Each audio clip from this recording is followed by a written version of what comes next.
अस्सलाम वालेकुम dear students. उम्मीद है आप सब खैरियत से होंगे।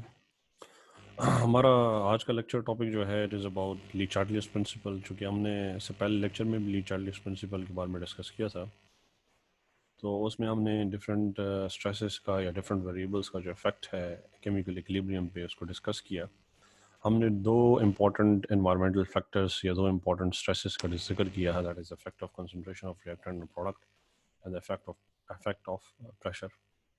आज हम इफेक्ट ऑफ टेम्परेचर को डिस्कस करेंगे कि टेम्परेचर का इफेक्ट जो है वो केमिकल इक्विलिब्रियम पे किस तरह होता है, और इफेक्ट ऑफ टेम्परेचर को हम ली चार्टलियस प्रिंसिपल के मुताबिक किस तरीके से प्रेडिक्ट कर सकते हैं ऑन रिवर्सिबल रिएक्शंस। तो मैं आपके साथ जो है बुक का पेज शेयर करने जा रहा हूँ, that is taken from the same book written by Arun Bahl, the essentials of physical chemistry written by Arun Bahl. आप देख सकते हैं इसमें लिखा हुआ है इफेक्ट ऑफ टेम्परेचर, टेम्परेचर का इफेक्ट। चूँकि रिवर्सिबल रिएक्शंस जो होती हैं या अपोजिंग रिएक्शंस होती हैं, एक फॉरवर्ड रिएक्शन होती है, एक बैकवर्ड रिएक्शन होती है, तो उनकी एनर्जेटिक्स जो है वो भी अपोजिंग होगी। फॉर एग्जांपल अगर आपके पास फॉरवर्ड रिएक्शन एंडोथर्मिक है तो उसकी जो बैकवर्ड रिएक्शन होगी वो एक्सोथर्मिक होगी, एंड वाइस वर्सा। जैसे कि इसके अलावा मैं मतलब इसका उल्टा इस तरह हो सकता है कि अगर फॉरवर्ड रिएक्शन एक्सोथर्मिक है तो उसकी रिवर्स रिएक्शन जो है वो एंडोथर्मिक होगी।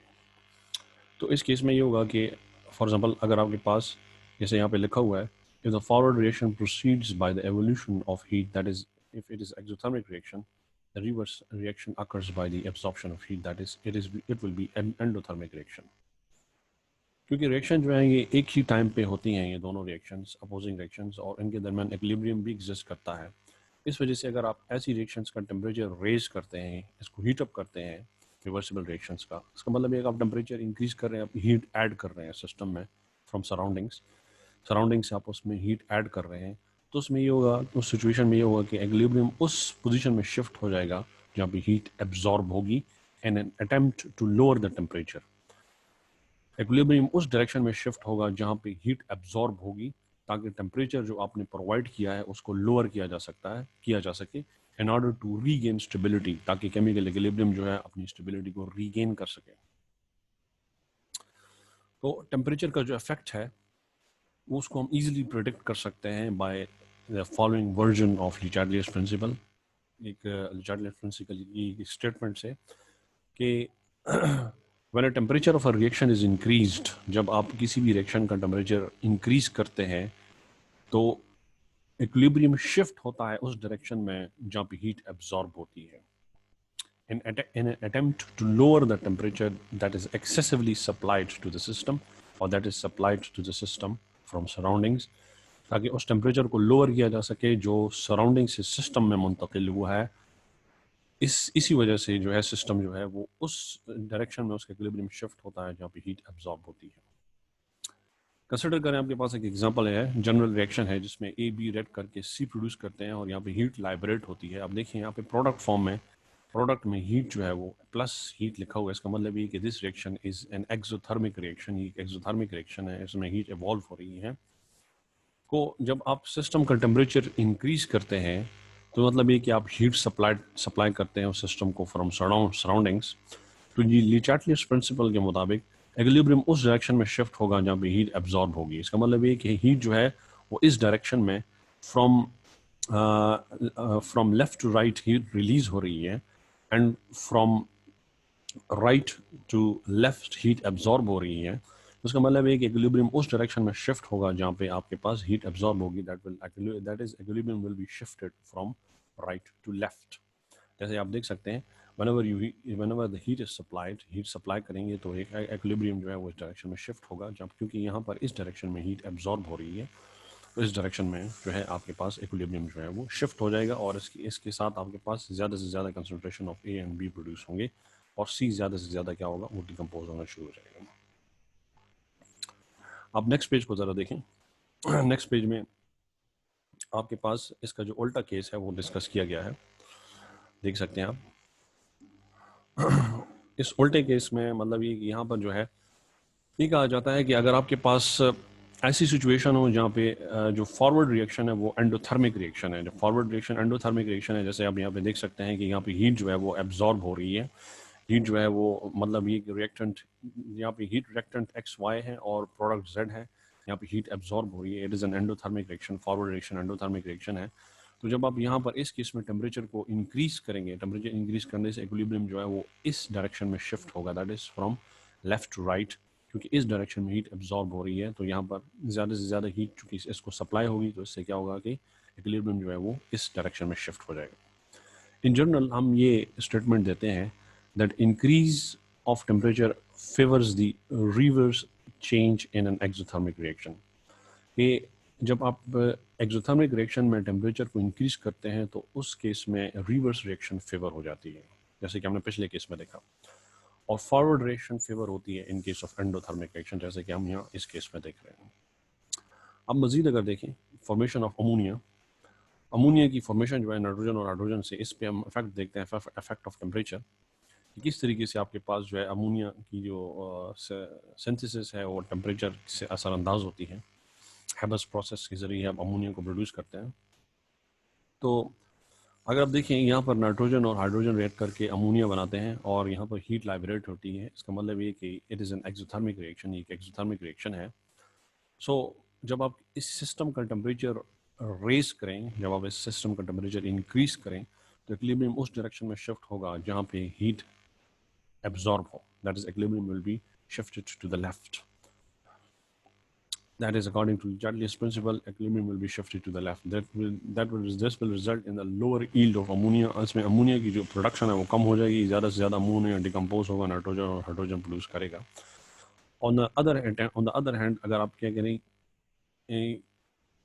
attempt to raise the temperature, on the other hand by lowering the temperature of the system, जब आप सिस्टम का टेम्परेचर लोअर करेंगे, the equilibrium will shift to the right, equilibrium जो है वो right की तरफ shift हो जाएगा, which evolves heat in an attempt to raise the temperature, जिससे ये होगा कि ज़्यादा से ज़्यादा heat evolve होगी ताकि टेम्परेचर को रेज किया जा सके, इंक्रीज किया जा सके, अकॉर्डिंग टू Chatelier's principle।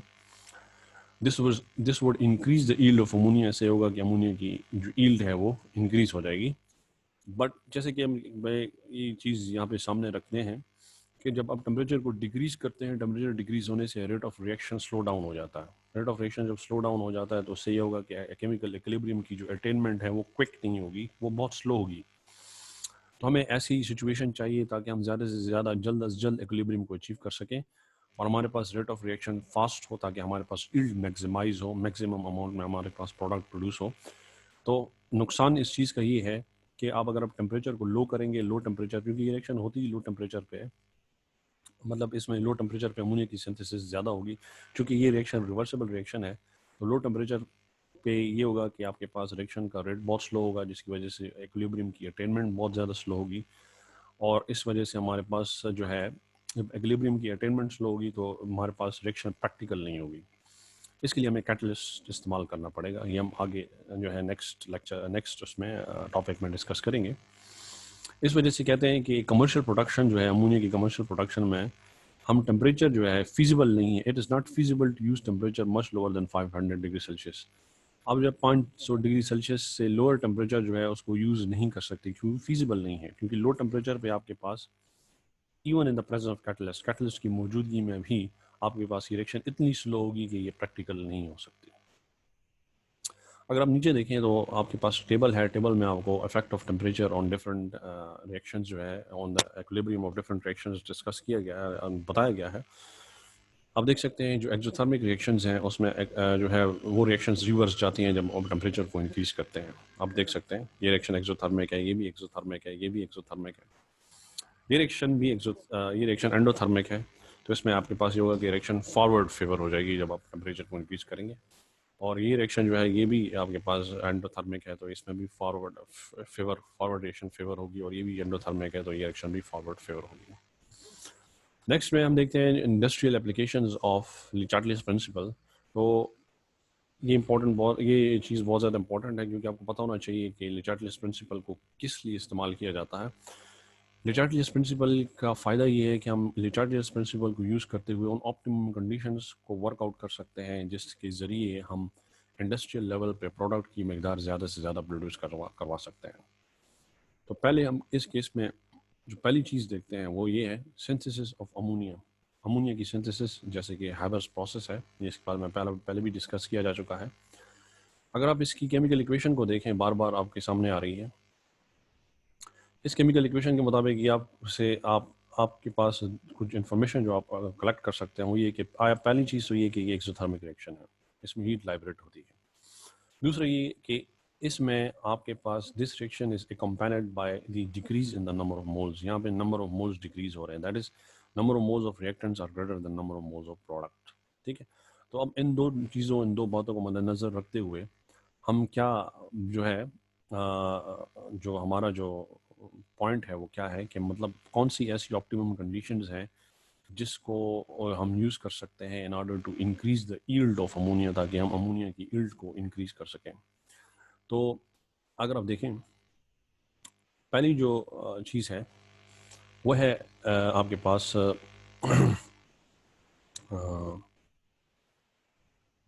ये पेज है, सॉरी, इस पेज पे ज़रा गौर से देखें। पहली जो चीज़ है वो है आपके पास लो टेम्परेचर। ठीक है, अब अगर आप ले चार्टलियस प्रिंसिपल के मुताबिक, चूंकि ये रिएक्शन एक्सोथर्मिक रिएक्शन है, तो अगर आप लो टेम्परेचर प्रोवाइड करेंगे तो ज़्यादा से ज़्यादा आपके पास प्रोडक्ट प्रोड्यूस होगा, क्योंकि इक्विलिब्रियम उस डायरेक्शन में शिफ्ट होगा जहाँ पे हीट एब्जॉर्ब होगी। जब आप टेम्परेचर इंक्रीज करेंगे तो इक्विलिब्रियम उस डायरेक्शन में शिफ्ट होगा जहाँ पे हीट एब्जॉर्ब करी होगी, और जब आप टेम्परेचर को लो करेंगे तो इक्विलिब्रियम उस डायरेक्शन में शिफ्ट होगा जहाँ पे हीट इवॉल्व करेगी। क्योंकि फॉरवर्ड डायरेक्शन जो है वो हीट इवॉल्व कर रही है, तो टेम्परेचर लो करने से आपके पास फॉरवर्ड डायरेक्शन फेवर होगी।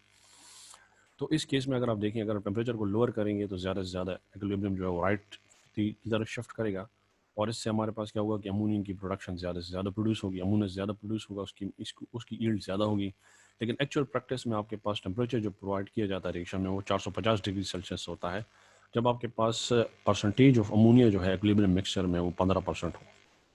वजह ये है कि टेम्परेचर ज़्यादा, क्योंकि 450 डिग्री सेल्सियस भी एक ज़्यादा टेम्परेचर है। इसकी वजह ये है क्योंकि स्लो टेम्परेचर से आपको मैं पहले बता चुका हूँ कि जो लो टेम्परेचर है उससे रिएक्शन का रेट भी लो होगा, जिसकी वजह से इक्विलिब्रियम जो है वो इतना आसानी से अचीव नहीं हो सकता और रिएक्शन प्रैक्टिकल नहीं होगी। ठीक है, दूसरी बात हाई प्रेशर। क्योंकि मैं आपको पहले बता चुका हूँ कि ये रिएक्शन जो है it is accompanied by the decrease in the number of moles, तो आप अगर आप प्रेशर को हाई करेंगे तो इक्विलिब्रियम राइट डायरेक्शन में शिफ्ट होगा।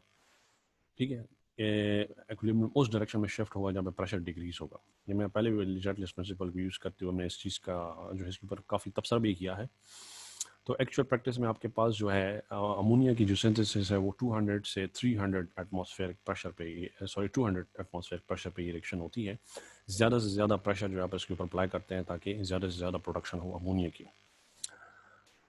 जैसे कि पहले ही भी इस चीज़ के बारे में डिस्कस किया जा चुका है, क्योंकि लो टेम्परेचर जो है वो बहुत ज़्यादा नेसेसरी है for the yield of the higher yield of ammonia.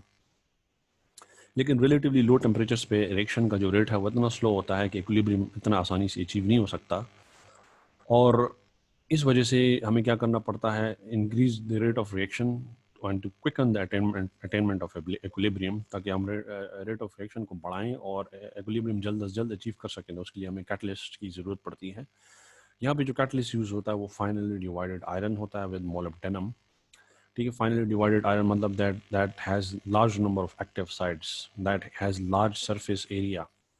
ठीक है, क्योंकि ये एक सरफेस रिएक्शन है, सरफेस पे होती है, गैशियस जो कंपोनेंट्स हैं नाइट्रोजन और हाइड्रोजन सरफेस के ऊपर एब्जॉर्ब करते हैं, तो हमें लार्ज सरफेस एरिया कैटलिस्ट की ज़रूरत होती है। फाइनली डिवाइडेड कैटलिस्ट वो कैटलिस्ट होते हैं जिन पे नंबर ऑफ एक्टिव साइट्स ज़्यादा होते हैं। तो यहाँ पर मोलिब्डेनम भी यूज़ किया जाता है। Molybdenum as a promoter use किया जाता है। प्रोमोटर का मतलब ये कि वो एजेंट होता है जो कैटलिस्ट की एफिशिएंसी को इंक्रीज़ करता है और उसकी लाइफ को इंक्रीज़ करता है। और साथ में अब ये चीज़ भी याद रखें कि नाइट्रोजन और हाइड्रोजन प्योर स्टेट में हम यूज़ करेंगे for the production of ammonia, क्योंकि अगर उसमें इम्प्योरिटीज़ होंगी तो उससे क्या होगा कि कैटलिस्ट पॉइजन हो जाएगा, कैटालिटिक पॉइजनिंग हो जाएगी, जिसकी वजह से कैटलिस्ट की एफिशिएंसी जो है वो बेकार हो जाएगी। ठीक है,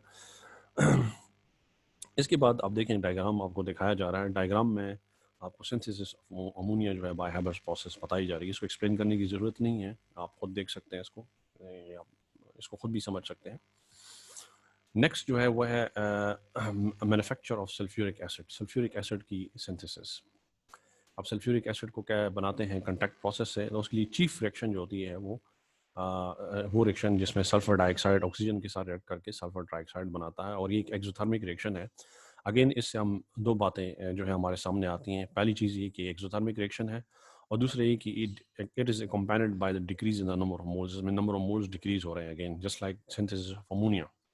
तो इसके ऊपर जो ऑप्टिमम कंडीशंस हैं, इसके लिए जो ऑप्टिमम कंडीशंस है by using the Le Chatelier's principle, वो हम देखते हैं कि वो क्या हो सकते हैं।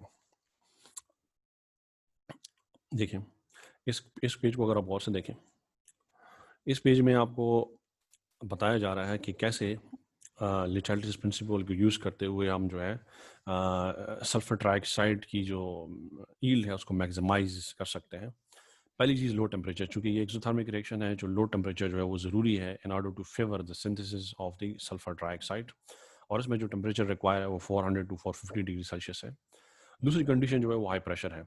ये रिएक्शन हाई प्रेशर पे इसलिए फेवर करेगी, या synthesis of sulphur trioxide high pressure पे इसलिए फेवर करेगी क्योंकि हमारे पास यहाँ पे decrease in the number of moles है। हमारे पास प्रेशर इंक्रीज करने से इक्विलिब्रियम उस डायरेक्शन में शिफ्ट होगा जहाँ पे नंबर ऑफ मोल्स डिक्रीज हो रहे हैं या नंबर ऑफ मॉलिक्यूल्स डिक्रीज हो रहे हैं। तो इस वजह से सल्फर ट्राइऑक्साइड की सिंथेसिस के लिए 2 to 3 एटमॉस्फेरिक प्रेशर जो है वो रिक्वायर्ड होता है। और यहाँ पर भी कैटलिस्ट ज़रूरी है, चूँकि मैं आपको पहले बता चुका हूँ कि लो टेम्परेचर पे रिएक्शन का रेट बहुत स्लो होता है और इक्विलिब्रियम की अटेनमेंट भी स्लो होती है। इस वजह से हमें कैटलिस्ट की ज़रूरत पड़ती है in order to make the reaction more efficient, ताकि रिएक्शन को efficient बनाया जा सके, in order to attain the quick equilibrium, ताकि equilibrium को जल्द से जल्द attain किया जा सके। तो यहाँ पर जो कैटलिस्ट यूज़ होता है वो वैनेडियम पेंटॉक्साइड है कॉमनली, और इसको अभी यूज़ किया जाता है। पुराने ज़माने में प्लाटिनम एस्बेस्टास यूज़ किया जाता था एज अ कैटलिस्ट, चूँकि वो ख़तरनाक भी है, कार्सिनोजेनिक भी है, और इसके अलावा वो आसानी से कैटालिटिक इम्प्यूरिटीज़ की वजह से पॉइजन हो जाता है। इस वजह से आपके पास वैनेडियम पेंटॉक्साइड जो है उसको यूज़ किया जाता है एज अ कैटलिस्ट। और ये याद रखें कि यहाँ पर सल्फर डाइऑक्साइड और ऑक्सीजन प्योर और ड्राई फॉर्म में होंगी, यूज़ की जाएंगी, क्योंकि अगर इनमें इम्प्यूरिटीज़ होंगी तो उससे कैटलिस्ट पे इफेक्ट पड़ता है, उसकी एफिशिएंसी पे इफेक्ट पड़ता है। अगर आप इस डायग्राम को गौर से देखें, मैंने डायग्राम ज़रा थोड़ा सा एक्सप्लेन करना। ये सिंथेसिस ऑफ अमोनिया है at different temperatures and pressures. आप देख सकते हैं टेम्परेचर बढ़ाने से आपके पास अमोनिया की जो यील्ड है वो डिक्रीज हो रही है।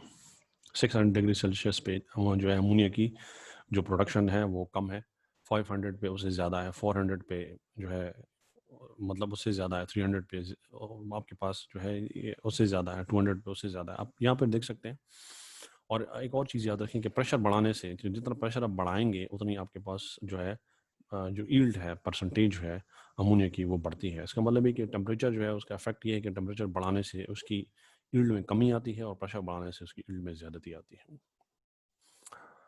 जो फाइनल प्रोसेस है वो है manufacture of nitric acid by Birkeland Eyde process. इसमें क्या होता है इस रिएक्शन में, जो इसकी जो चीफ रिएक्शन है वो ये है कि नाइट्रोजन और ऑक्सीजन रिएक्ट करके नाइट्रिक ऑक्साइड बनाते हैं, और यहाँ पे माइनस से मुराद ये कि यहाँ पे हीट जो है वो एब्जॉर्ब हो रही है, heat is being absorb, that is it is an endothermic reaction. तो ये इक्वेशन हमें ये बताती है कि पहली चीज़ ये कि this reaction proceeds without the change in the number of moles. यहाँ पे नंबर ऑफ मोल्स में कोई तब्दीली नहीं आ रही है, that is two number of moles of product, there are two number of moles of product and there are two number of moles of reactants. और रिएक्शन जो है वो एंडोथर्मिक है, that is proceed by the absorption of heat. तो favourable या optimum condition जो है उसके लिए क्या हो सकती हैं, पहली जो है वो हाई टेम्परेचर है। ये रिएक्शन हाई टेम्परेचर पे होगी क्योंकि एंडोथर्मिक रिएक्शन है। जितना आप टेम्परेचर ज़्यादा प्रोवाइड करेंगे आपके पास प्रोडक्शन ऑफ नाइट्रिक ऑक्साइड उतनी ज़्यादा होगी। इस वजह से ये रिएक्शन जो है वो 3000 डिग्री सेल्सियस पे जो है ये रिएक्शन होती है in order to give the maximum yield of nitric oxide. और नो इफेक्ट ऑफ प्रेशर, इसके ऊपर प्रेशर का कोई इफेक्ट नहीं होता क्योंकि यहाँ पे नंबर ऑफ मोल्स जो हैं इक्वल हैं प्रोडक्ट और रिएक्टेंट्स के, तो इस वजह से इसके ऊपर प्रेशर को कोई इफेक्ट नहीं होता according to Lee Chatelier's principal.